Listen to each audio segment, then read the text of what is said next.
Salut les zèbres!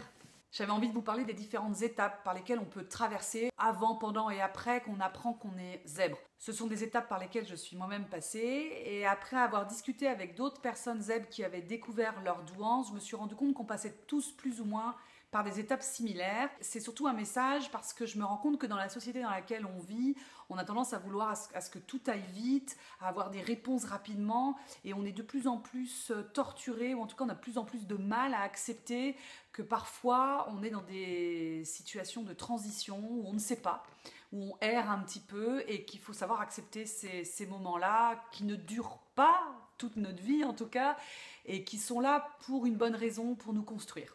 Alors peut-être qu'on passe pas tous exactement par les mêmes étapes et qu'on prend pas non plus le même temps dans chaque étape, mais je crois qu'il y a des paliers où il y a des choses qui se passent assez séquencées. La première étape dont je voulais parler dans le processus dans lequel on est confronté quand on apprend sa douance, en tout cas en tant qu'adulte, parce que peut-être que chez les enfants c'est différent et vous pourrez me le dire dans vos commentaires si ça a été différent aussi pour vous. C'est l'étape du doute, c'est-à-dire que quand on se pose la question de sa douance, on a plusieurs signes ou plusieurs personnes ou des lectures qui vont nous mettre sur la voie ou qui vont revenir comme ça de façon cyclique et qui vont finir par nous interpeller parce que finalement il n'y a pas vraiment de hasard. On y croit par moments avec intime conviction parce qu'on se retrouve dans le portrait du zèbre ou dans les portraits qu'on peut lire ou voir. Puis par d'autres moments, toutes nos convictions s'écroulent et on se met à douter très fortement pour qui je me prends.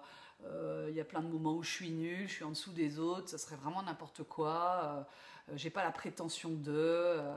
Enfin, on se trouve plein d'arguments qui vont à l'encontre du profil du zèbre. D'ailleurs, moi-même, c'est ce que j'explique dans une autre de mes vidéos, j'étais allée voir une psychologue avec une liste de pour qui me faisait penser que oui, je pouvais et qui donc abondait dans le fait d'aller passer un test et une liste de contre. Donc j'avais quand même trouvé, alors j'en avais moins des éléments contre, mais j'en avais suffisamment pour me faire sacrément douter. Et je pense que cette phase de doute, alors voilà, c'est là où le temps peut être très variable. Si on prend le moment où j'ai vraiment eu un déclic et une présomption très forte de ma douance et le résultat de mon test, de mon bilan, il s'est écoulé 1 an. Et pendant cette année-là, ça a vraiment été en dents de scie. Il y a des moments où j'étais dedans et prête à actionner les rendez-vous, etc. Et puis des moments où j'ai complètement coupé, complètement mis de côté, jusqu'à ce qu'un signe, quelque chose d'extérieur me fasse revenir. Et donc là, à un moment donné, je me suis dit, il faut vraiment que je sache. Mais le doute, ça a vraiment été long, douloureux, enfin pas évident. De toute façon, je pense que le doute fait partie du zèbre. C'est quelque chose avec lequel on doit apprendre à fonctionner, apprendre à vivre. Qui nous met toujours dans une eau assez instable. On n'a jamais de certitude, jamais de sécurité sur rien, même pas sur ce qu'on sait. La deuxième étape qui arrive souvent après le doute, c'est la phase de diagnostic, de bilan. C'est la phase où on va avoir une réponse, alors qui passe par un bilan de QI, de type pour les adultes VACE en version 4, ou peut-être pas, peut-être que vous n'avez pas eu besoin de cette phase de bilan et qu'à un moment donné, vous avez acquis une certitude, vous avez en tout cas posé une certitude, arrêtez de douter. Moi, ça s'est pas passé comme ça. Moi, il fallait que j'ai une réponse fiable, que je ne puisse pas remettre en cause pour éviter de retomber dans le doute. Donc pour mettre fin à cette phase de doute, la seule solution que j'ai trouvée, ça a été de passer le bilan, que la réponse soit positive ou négative, enfin, quelle que soit la réponse, il me fallait une réponse pour sortir de ma phase de doute et poser quelque chose et avancer sur des bases solides, que ça soit je suis zèbre ou je ne le suis pas. Voilà, c'était très clair dans ma tête. Donc j'avais vraiment envie de sortir de cette phase de doute. Et donc il y a la phase de diagnostic, de bilan, encore une fois, que vous alliez chercher cette réponse à l'extérieur comme moi ou que vous la trouviez à l'intérieur. Enfin, ça c'est une démarche très personnelle qui ne regarde que vous. Puis j'allais dire que temporairement, on peut aussi prendre une décision qu'on a l'intime conviction et sortir de la phase de doute et avancer avec cet auto-diagnostic. Et puis, à un moment donné, décider de passer le bilan plus tard. Ça peut être une autre phase parce que on a besoin d'un autre niveau de certitude ou d'un autre niveau d'information. Ça aussi, c'est ok, bien évidemment, il n'y a pas à dire que c'est ok ou pas ok d'ailleurs, hein. Chacun suit son cheminement, son âme et conscience. Le bilan, c'est une expérience en soi, c'est déjà un certain cheminement, c'est un échange avec un ou une psychologue, c'est une rétrospective qu'on peut avoir sur qui on était en tant qu'enfant, puisque c'est vrai que quand on est un adulte zèbre, c'est qu'on a été un enfant précoce, donc il y a des choses qui remontent. C'est une période où on est très focalisé sur cette question-là, on lit peut-être beaucoup de choses là-dessus, enfin voilà, on est baigné dedans, c'est assez intense, on en parle ou pas avec les autres, bon. Je pense que généralement, quand on passe un test de QI, pendant le test, on en parle peu parce qu'on a tellement peur du résultat et d'un résultat qui dirait qu'on n'est pas zèbre qu'en général, on n'en parle pas beaucoup autour de soi. Une fois qu'on a le résultat, le bilan, alors là évidemment je vais parler du cas où on apprend sa douance, où on a une réponse qui confirme le fonctionnement zèbre. Il y a une étape très immédiate, je dirais, pendant l'entretien de restitution, qui est à double effet qui se coule, si je puis dire. C'est-à-dire qu'il y a à la fois un très grand soulagement de... Ouais, parce que c'est sans doute ce qu'on attendait au fond de soi, d'avoir cette réponse-là, quoi, d'avoir enfin une réponse sur qui on est et pourquoi toutes ces difficultés, tout ce décalage. Moi, je l'ai ressenti vraiment... comme si pour la première fois quelqu'un me disait il est normal que tu le sois pas, et dans ce normal il y avait toute la réparation, toute la reconnaissance que je recherchais. Le besoin de reconnaissance est très fort chez les zèbres, comme le besoin d'amour, d'inclusion, on t'accepte tel que tu es, on t'aime, parce qu'on a souvent eu le message contraire, même si c'était pas un message volontaire de on ne t'aime pas, on te rejette. Parfois c'est implicite, c'est des petits signes, et puis en même temps, le deuxième effet, qui arrive assez rapidement d'ailleurs, c'est de se dire oh, mais ça veut dire que finalement rien ne changera dans ma vie et que je serai toujours comme ça et que donc j'aurai toujours les mêmes difficultés. En gros, tout d'un coup, on prend conscience que si ça fait partie de notre nature, ça ne changera jamais.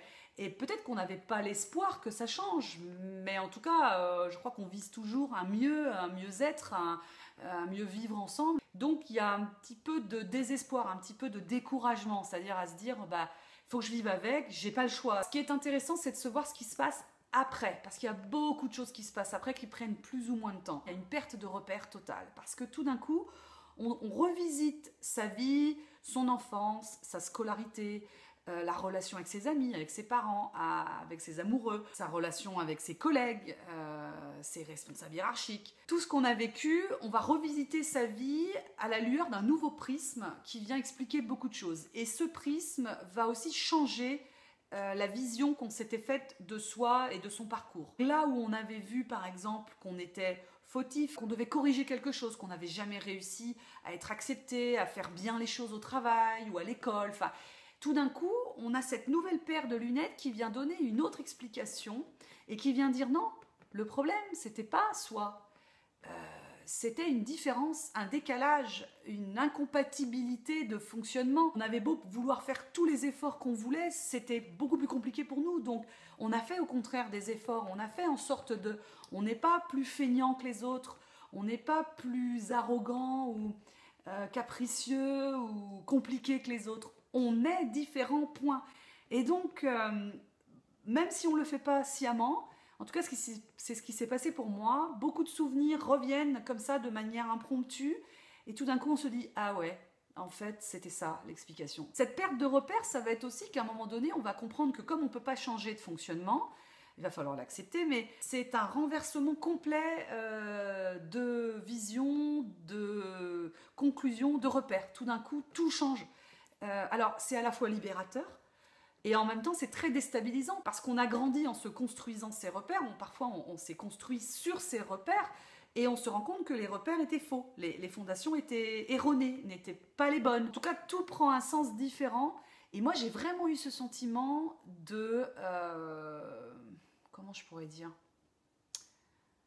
De devoir reconfigurer ma perception de mon parcours et de la vie et du monde. Vraiment, parfois, j'ai eu le sentiment de faire un renversement à 180 degrés de perception. Et donc, justement, pour moi, c'est l'étape d'après, où l'enjeu va être de vivre avec son fonctionnement, de mieux vivre avec soi et avec les autres, de faire avec sa nature, puisqu'on ne peut pas la contrarier.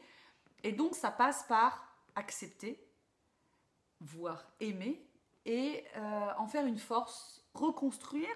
Pour moi, ça passe par l'acceptation. Et ça peut prendre aussi plus ou moins de temps. C'est-à-dire accepter que l'on est comme ça, que l'on fonctionne comme ça, et que c'est une bonne chose. Selon ce qu'on a vécu dans son enfance ou dans ses expériences, notamment professionnelles, ça peut être plus ou moins compliqué, plus ou moins long. Parce que on a pu vivre des traumatismes, ou on a pu vivre des sortes de bourrages de crâne dont il faut faire table rase et avoir une posture complètement différente et voire valorisante là où on nous a toujours dévalorisé. C'est déjà un très grand pas parce que, comme je vous le disais, pendant le test, on se dit, bah, du coup, ça ne changera jamais, je vais être tout le temps comme ça. Et là, on peut être face à la question du rejet, de ne pas s'accepter comme tel, de le rejeter, voire d'en faire un déni, et puis de se dire, c'est nul, ça ne sert à rien, je le mets de côté. Je pense que tôt ou tard, ça ressurgit, ou ça ressurgira, mais pour se reconstruire sur de nouvelles bases, ça passe par l'acceptation, par... Alors, c'est pas une résignation, c'est un lâcher-prise qui dit « Ok, c'est comme ça ne changera pas, j'essaye de le voir différemment, de l'accepter comme étant une bonne chose et comme étant moi. Si je ne passe pas par cette phase-là, il n'y aura pas de reconstruction, il n'y aura pas de façon de faire fructifier le potentiel d'en faire quelque chose. » C'est peut-être pas l'enjeu d'ailleurs d'en faire quelque chose. Pour moi, l'enjeu principal, c'est vivre bien avec soi et avec les autres. Pour être bien avec soi-même et avec les autres, pour moi, c'est être libre d'être soi-même. Donc ça veut dire exprimer ce qu'on a à exprimer. Et si en plus on peut l'exprimer dans le domaine professionnel, bah, pour moi, c'est le top en fait. Dans ce changement de repère, dans ce moment de reconstruction, de petits flottements, qui amorce la phase d'acceptation, je suis passée par une grosse phase de colère. Alors, elle n'a pas duré longtemps, je dirais que ça a duré quelques semaines à peine, mais quand je dis grosse phase, c'est que je pense que j'étais à un niveau de colère assez fort.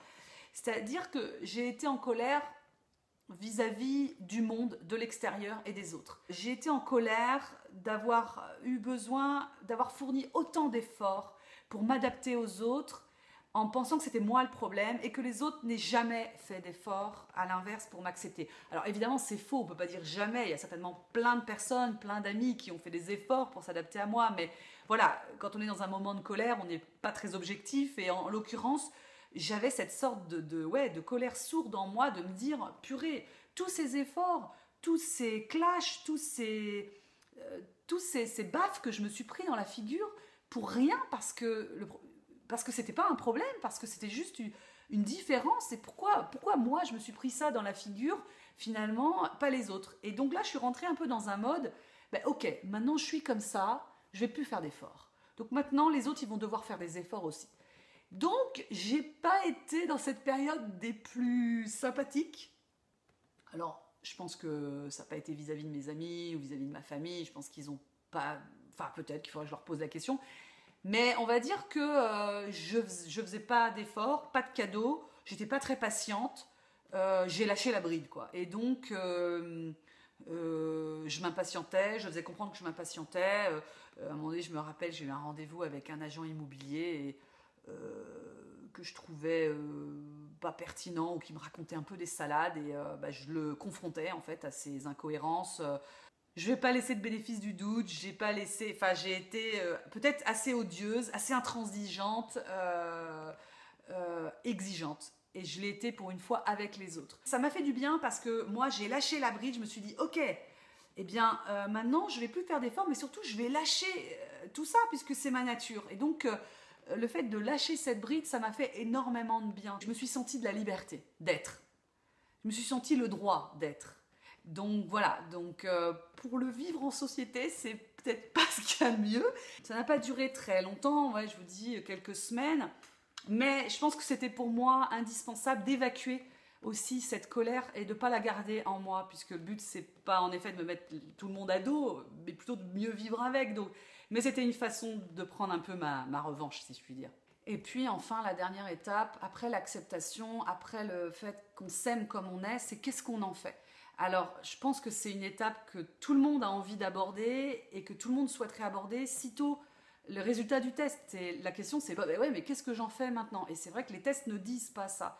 Mais je pense que là, encore une fois, on veut aller trop vite. C'est pour ça que j'avais envie de faire cette vidéo pour vous expliquer les différentes phases, parce que je crois que c'est une question qu'on veut résoudre tout de suite, mais qui va prendre du temps et qu'il faut peut-être laisser les étapes précédentes se faire pour arriver à cette étape-là. Ça fait peut-être plusieurs mois, voire un an que je suis dans cette étape-là. C'est pas au point mort, ça chemine. Il y a des choses qui se font, il y a une acceptation qui se fait de plus en plus, mais ça prend du temps. Peut-être que pour certaines personnes, ça va beaucoup plus vite. Je pense qu'il faut accepter ce temps et ensuite réfléchir à lâcher la bride et à qu'est-ce qu'on peut en faire au bénéfice des autres et dans sa vie professionnelle. Peut-être qu'il y a d'autres étapes par lesquelles vous êtes passé, peut-être qu'il y a des étapes par lesquelles vous n'êtes pas passé ou pas dans ce même ordre-là. Donc, voilà, ce qui m'intéresse, c'est que vous me disiez, que vous commentiez, vous apportiez votre pierre à l'édifice, si je puis dire. Utilisez les commentaires, j'y répondrai avec grand plaisir. Je vous dis à bientôt.